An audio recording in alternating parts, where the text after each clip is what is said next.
suivre au cours de cette émission spéciale Tropicando avec le prophète de l'Éternel Paul-Joseph Mukungubila. Vous nous avez déjà suivi dans plusieurs émissions au cours d'une série que nous avons élaborée intitulée La prophétie pour la République démocratique du Congo.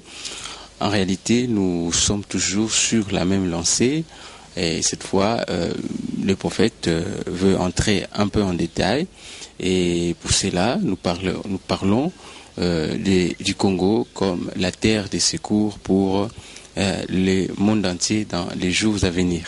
Mais là-dedans, le prophète, toujours évoquant la prophétie, va s'étendre beaucoup plus sur un sous-thème bien connu de lui et pas très bien connu de ceux qui cherchent à prendre, à s'accaparer de la prophétie congolaise. Je cite la bannière. Alors, prophète, bonsoir. Bonsoir, cher journaliste. Oui, hein. Nous sommes très heureux de revenir vous voir. Oui, hein. Moi aussi, je me sens heureux de vous revoir. Okay. Alors, avant de commencer, je voudrais poser d'abord une question d'ordre général. La terre a tremblé une fois de plus à Bukavu. Ça fait 2 fois là. Je me rappelle que la dernière fois qu'on avait fait l'émission avec vous, vous avez expliqué que cette terre qui avait tremblé, ça a montré notamment que Dieu était en colère. Alors, nous voulions savoir, est-ce que la colère de Dieu continue ou c'est juste une réplique comme les sismologues nous le disent? Oui, comment est-ce que la colère de Dieu pourrait s'arrêter? D'autant plus que le monde, comme tu disais tout à l'heure dans ton introduction, qu'il est seul à pouvoir comprendre la prophétie, et parce que ceux qui voudraient user d'usurpation ne comprennent pas ce que l'Éternel Dieu a dit. Bon, il y a débat qui continue et j'ai été contacté puisque ça inquiète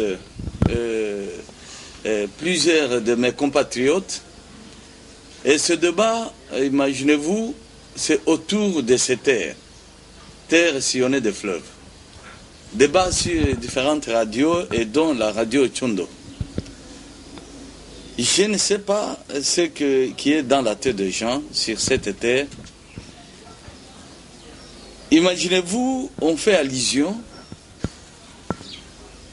au feu président Mobutu, qui aurait été interpellé pour lui demander s'il pouvait au moins céder une partie afin de la donner aux Juifs.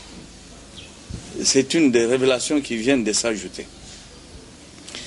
Et moi, j'ai dit, je comprends de plus en plus que le peuple congolais, ce qui confirme bien sûr notre choix, le choix de Dieu sur nous, le peuple congolais, sur cette planète, on pourrait le prendre pour du bétail qu'on peut déplacer et essayer de l'encadrer dans un espace déterminé par les hommes, par les décideurs du monde.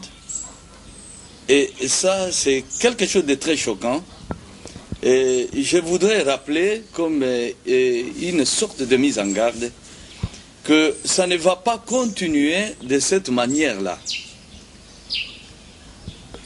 Tout un débat, et le débat qui a choqué a tel enseigne que les Congolais arrivent à pouvoir dire il faut rejeter même la Bible, celle qui nous amène alors trop de problèmes. Moi j'ai dit, et alors comment vous avez pu intervenir?